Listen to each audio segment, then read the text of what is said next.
Hello friends, इस video में आपको कराने वाली क्लास 11th का हिंदी का पेपर सोल्यूशन। ये तमासी परीक्षा 2023 का लेटेस्ट है। इसके मैंने शॉर्ट वीडियो आपको प्रोवाइड करवाया था, सभी सब्जेक्ट का प्रोवाइड करवा दिया। ये इसका सॉल्यूशन है। और जिन बच्चों के तमासी परीक्षा एग्जाम नहीं हुए तो उनको आइडिया लग जाएगा क्वेश्चन किस तरीके से पूछाएंगे। जितना मैं बताऊंगी उतने चैप्टर आपको करने हैं। इससे बाहर आपको कुछ भी एक वर्ड नहीं पढ़ना है, ठीक है। तो वीडियो के अंदर जरूर रहना है, बहुत हेल्पफुल रहेगा ये। और क्वेश्चन भी बहुत इंपॉर्टेंट है, बार बार रिपीट भी हो जाते हैं। सेम टू सेम आपको नहीं मिलेगा, बट इसी पैटर्न पे मिलेगा। इससे बाहर आपको कुछ भी नहीं पूछा जाएगा, ठीक है। तो फटाफट से एमसीक्यू देख लेते हैं। इसमें ये आ जाएगा फर्स्ट, प्रथम कवि, प्रथम कहानी, प्रथम नाटक, बहुत पूछे जाते हैं। इसमें ये हो गया, इसमें ये है, बहुत ही कम टाइम में कवर कर लेंगे पूरा। इसमें तारा सप्तक आगे हैं इसके 1943, 1951, 7 ईयर का गैप है। और तीसरा अगर पूछा जाए तो 1959, ठीक है। प्रथम प्रकाशन 43 में हुआ था, 1943। दूसरा हुआ था 1951 में, तीसरा 1959 में। मैंने 10th क्लास में बहुत अच्छे से आपको याद करवाए थे और आपने 10th क्लास में पढ़ा भी होगा, ठीक है। इसमें ये हो गया जयशंकर प्रसाद। छायावती के 4 स्तंभ वो अच्छे से करवाए थे याद, जयशंकर प्रसाद है, ठीक है। ये हो गया। ये 10th में जैसे आपने फल मधु नदी के किए थे वैसे ही इसमें आपको करने पड़ेंगे, ठीक है। आत्म भी इसमें हो जाएगा तृतीय। गायक बहुत ही इंपॉर्टेंट संधि है ये, गय प्लस अक अयाद संधि। शॉर्ट में मैंने करवा रखी है पूरी ग्रामर, तो आप चैनल पर कर सकते हैं।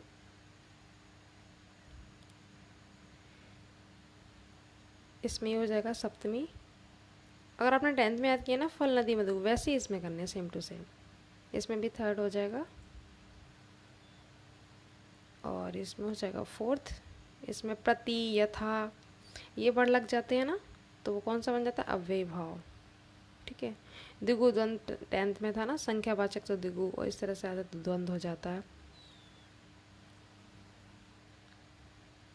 इसमें कर्मधारय है, इसमें छत्र दशक है। ये 9th 10th में भी खूब पूछ लिए जाते हैं एमसीक्यू, वही रिपीट होते हैं। द्विवेदी युग के फेमस कौन है, महावीर प्रसाद द्विवेदी। इनकी एक पत्रिका है बहुत ही फेमस, सरस्वती, ध्यान रखना है, ठीक है। कई वचन होता है, ये 9th क्लास के पेपर में भी पूछा गया था क्वेश्चन। तो ये इतिहास से related question 9th 10th 11th 12th में कॉमन से आ जाते हैं। तो इसमें हो जाएगा ये हरिश्चंद्र। एक अर्थ आपसे पूछा गया इस तरह से, अंश और अंश, ध्यान से देखना, पहला ये आ रहा है, ठीक है, सा, तो पहला कंधा हो जाएगा। फिर दूसरा अंश हिस्सा या भाग, कुछ भी कह सकते हो, तो ये सही है, ठीक है। अंकुर कुछ होगा नहीं। इसमें पहला वाला सा ये आ रहा है, तो ये वाला करेंगे ना कि ये। हंस शब्द का सही अर्थ नहीं है, इसमें पूछा है सही अर्थ है, ये मिसप्रिंट है, तो 1/25 इसका सही अर्थ हो जाएगा, ठीक है। इम्पोर्टेंट क्वेश्चन है, जंगल की आग दावाग्नि, और जो पेट की आग होती है उसे बोलते हैं जठराग्नि, ठीक है। जठर मतलब क्या होता है, जठर रस, साइंस में हमने पढ़ा होगा, साइंस में मैंने आपको बताया था ना, जठर रस अमाशय से निकलता है ये, तो वही है पेट की आग जठराग्नि, ठीक है। और अंबर का कौन सा अर्थ नहीं है, तो ये आम हो जाएगा इसमें। अब ये आ गई इम्पोर्टेंट व्याख्या। व्याख्याओं के लिए आपको बस 2 चैप्टर पढ़ने हैं स्टार्टिंग के, ठीक है। गद्य की, काव्य की, संस्कृत की, 2 चैप्टर। मोस्टली फर्स्ट चैप्टर से ही आ रहा है। अगर आपने फर्स्ट चैप्टर पूरा कवर किया तो आपको वहीं से डेफिनेटली क्वेश्चन मिल जाएंगे, ठीक है। तो ये वाला फर्स्ट चैप्टर ही है, इसको रीड करके आपको आंसर देना है। पाठ, लेखक का नाम, रेखांकित। 10th क्लास में 3 क्वेश्चन आते थे, 11th 12th में थोड़े बढ़ जाते हैं बस। लेकिन किस बात पर अफसोस प्रकट किया, या आप पढ़ेंगे तो आपको मिल जाएगा, ठीक है। किसकी उन्नति पर बल दिया प्रसिद्ध गद्यांश में, लेकिन किसका भरोसा ना करने को कहा है, तो देख लेते हैं। सबसे पहले पाठ और लेखक का नाम। पाठ का नाम क्या है, भारतवर्षोन्नति कैसे हो सकती है, और लेखक का नाम क्या है यहाँ पे, भारतेंद्र हरिश्चंद्र। ये देखो, लेखक लिखेंगे भारतेंद्र हरिश्चंद्र, पाठ का नाम भारतवर्षोन्नति कैसे हो सकती है। संदर्भ पूछता तो आप ऐसे लिखते हैं, 10th क्लास में आपको मैंने करवाया था, आपने किया भी होगा। प्रस्तुत गद्यांश हमारी पाठ्य पुस्तक गद्य खंड के भारतवर्षोन्नति कैसे हो सकती है नामक पाठ से लिया गया, इसके लेखक भारतेंद्र हरिश्चंद्र, ऐसे लिख देंगे। नॉर्मल पूछता है पाठ का नाम, लेखक का नाम, तो आप ऐसे डायरेक्ट लिख देंगे, ठीक है। ये हो गया फर्स्ट क्वेश्चन। और रेखांकित का सेकंड, रेखांकित अंश की व्याख्या। इसमें देखो जो अंडरलाइन होती है वहीं तक आपको लिखना होता है, तो यहाँ से आप इतना डिटेल नहीं लिखेंगे, शॉर्ट में करेंगे, ठीक है। भारतन जी भारतीयों में समाप्त होती जा रही स्वावलंबन से लेकर आप लिख देंगे विदेशी वस्तु पर निर्भर रहते हैं, ठीक है। खुद क्यों नहीं कर सकते, इसलिए बोल रहे हैं कि वस्तुओं को खुद निर्माण करो, ना कि विदेशी पर निर्भर रहो, ठीक है। तो यहाँ तक हो गया, नहीं बना सकते। फिर भाइयों अब तो नींद से चौंको, मतलब नींद से जागो, ठीक है। आपको अपने वर्ड में लिख देना, जैसे आप 10th में लिखते थे, इसमें थोड़ा सा बढ़ा करके लिखना बस। तो आप इतना करके इसके बाद आप कहाँ से लिखेंगे, विदेशी वस्तु पर निर्भर रहते हैं, उसके बाद नींद से जागो। कहाँ पे लाइन आ रही है, देखो यहाँ पे। फिर आप लिखेंगे, वर्धन जी कहते हैं कि वे अपनी अज्ञानता की नींद से अब जाग जाएं, फिर इससे अपने देश की उन्नति में संलग्न हो जाए, मतलब उन्नति में लग जाए, ताकि राष्ट्र को आत्म, ये थोड़ा सा आप अपनी तरफ से बना के लिख देंगे, हमें किसी अन्य देश पर निर्भर ना रहना पड़े, ठीक है। ये आप लिखेंगे। तो अपने देश की सब प्रकार से उन्नति करें, सभी प्रकार से उन्नति करनी है, ठीक है। उसके बाद एक लाइन यहाँ तक और बढ़ गया। तो ये क्या बोल रहे हैं कि वही किताबें पढ़ें, उन्हीं किताबों का अध्ययन करें जिनमें क्या हो, भलाई हो, ठीक है, जो राष्ट्र के हित में हो, वही किताबों का अध्ययन हमें करना चाहिए। तो आप इस तरह से लिख देंगे, पूरा कंप्लीट है ना। तो यहाँ तक हो गया क्लियर। उसके बाद थर्ड क्वेश्चन, लेखक ने किस बात पर अफसोस प्रकट किया है, और लेखक ने किस अपने देशवासियों को किसकी उन्नति पर बल दिया, सभी प्रकार से, ठीक है, उन्नति पर बल दिया है। और फिर लेखक ने किसका भरोसा ना करने को कहा है। तो लास्ट में देखो, परदेसी, मतलब विदेशी वस्तु पर या परदेसी भाषा का भरोसा ना करने के लिए बोला, आप ये लिख देंगे। अब ये देख लेते हैं किस बात पर अफसोस प्रकट किया है। तो आप यहाँ से लेकर यहाँ तक लिख देंगे, ठीक है, खेद व्यक्त किया है। उसके बाद आप यहाँ से लेकर, ये हो गया। तो ये हो गया कंप्लीट। ये तो आपको बता ही दिया उन्नति वाला, ये हो गया। ये चॉइस में है, देखो ये लेसन 1 की व्याख्या है, ये लेसन 2 की है, महाकवि माघ का प्रभात वर्णन, ठीक है। और इसके कौन है, महावीर प्रसाद द्विवेदी हैं। आपको जो अच्छे लगे आप कर लीजिएगा। इसके चैप्टर का नाम है महाकवि माघ का प्रभात वर्णन, और लेखक कौन है, आचार्य हजारी प्रसाद द्विवेदी, ठीक है। 2 ही चैप्टर आपको करने हैं सभी में, 2 गद्य में 2 काव्य में, और पहला भी आप पूरा कर लेंगे तो 100% आपको मिल जाएगी, ठीक है। तो आपको बिल्कुल टेंशन नहीं लेनी है। आपके पेपर में कोई भी पेपर कोड आ जाए, 100% आपको व्याख्या मिल जाएंगी, चाहे वो गद्य की हो चाहे काव्य की हो। बस 2 ही चैप्टर करने हैं आपको। ये काव्य की व्याख्या है, पाड़े ही तो हम हिम, ठीक है।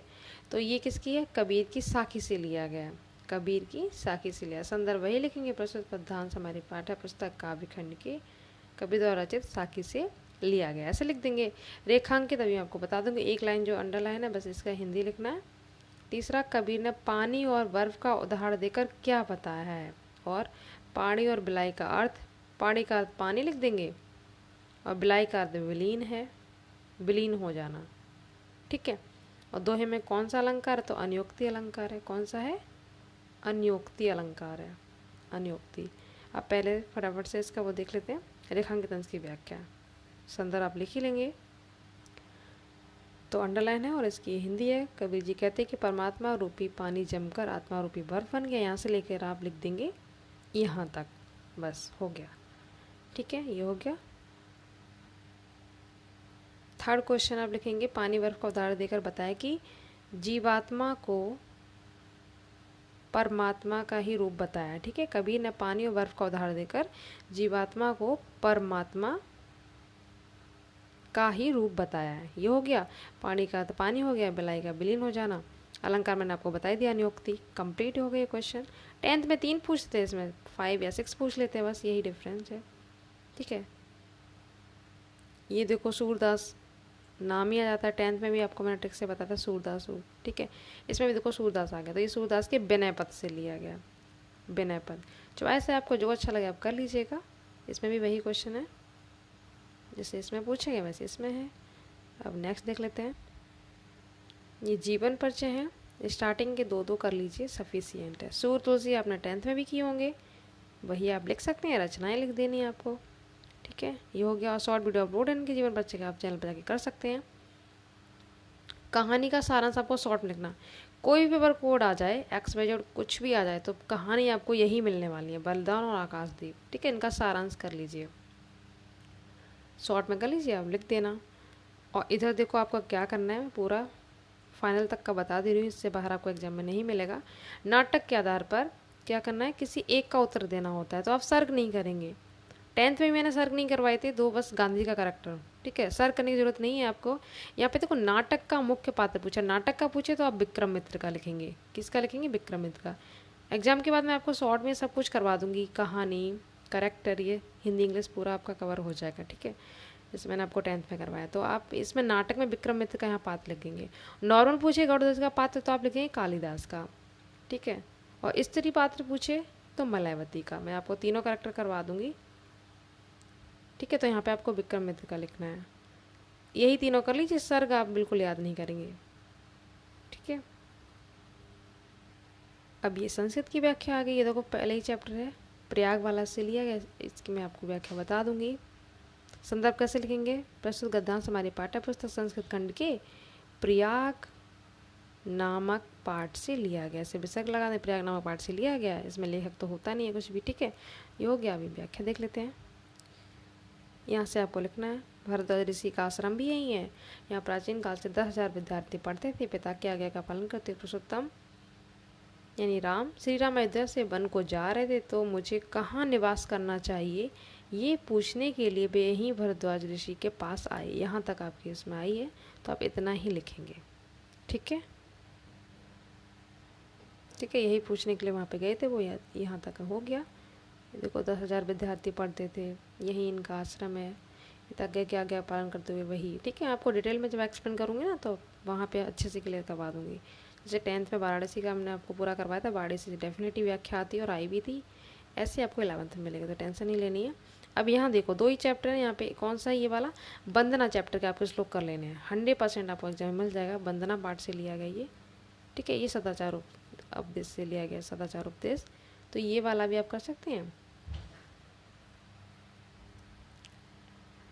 इसका संदर्भ लिखना, प्रस्तुत श्लोक हमारे पाठ्य पुस्तक संस्कृत खंड के वंदना नामक पाठ से लिया गया है। व्याख्या कैसे लिखेंगे? हे परमेश्वर, जहाँ जहाँ से आप चाहते हो वहाँ वहाँ से हमें निर्भय करो, हमारे संतान का कल्याण करो, हमारे पशुओं को निर्भय करो। अभी मैं आपको दिखा भी दूंगी। और ये सदाचार उपदेश चैप्टर से लिया गया है। ये भी आपको दिखाती हूँ। सत्य से धर्म की रक्षा होती है, योग से विद्या की रक्षा होती है, स्वच्छता से रूप की रक्षा होती है, और सदाचार से कुल की रक्षा की जाती है। इस तरीके से लिख देंगे आप। ये इसकी व्याख्या होगी, ठीक है। ये लिख दो, चाहे आप ये वंदना वाला लिख दो, ठीक है, जो अच्छा लगे। उसके बाद ये मुहावरे हैं, 2 ही करने हैं। घी के दिए जलाना, आनंद मंगल होना, मूर्ख, ठीक है, मूर्ख होना, अंग अंग फूलना समाना, बहुत खुश होना। कोई भी आप 2 कर सकते हैं। इसमें 2 वाक्य शुद्ध करने हैं आपको। मैं लड़के को पढ़ाया हूँ, तो क्या लिखेंगे आप? मैंने लड़के को पढ़ाया है। राम और श्याम बातचीत कर रहा की जगह क्या है? कर रहे हैं। इस तरीके से आप ये तो नॉर्मली कर सकते हो, कोई भी क्वेश्चन आ जाए। ये आप चैनल पे कर लीजिएगा, मैंने अच्छे से करवा रखे हैं। बहुत ही शॉर्ट में एग्जाम्पल करवाए हैं और डेफिनेशन हैं, इसलिए आपको लर्न हो जाएंगे। तो आप चैनल पे जाके कर सकते हैं, ठीक है। उसके बाद ये आपको ये तो ईजिली कर ही लेंगे एप्लीकेशन। और एक ऐसे प्रिय कवि 10th में भी था, इसमें भी है। जो भी आपका फेवरेट प्रिय कवि वो लिख देंगे, या फिर किसान की समस्या समाधान या छात्र जीवन में अनुशासन का महत्व, जो अच्छा लगे कर लेंगे, ठीक है। इसके बाद मैं आपको इंग्लिश का प्रोवाइड करवा दूंगी। इंग्लिश की भी ग्रामर मैंने करवा रखी है, तो कर लीजिएगा। और एग्जाम के बाद पूरी तैयारी मैं आपको करवा दूंगी, इससे बाहर आपको कुछ भी नहीं मिलेगा। Thank you so much.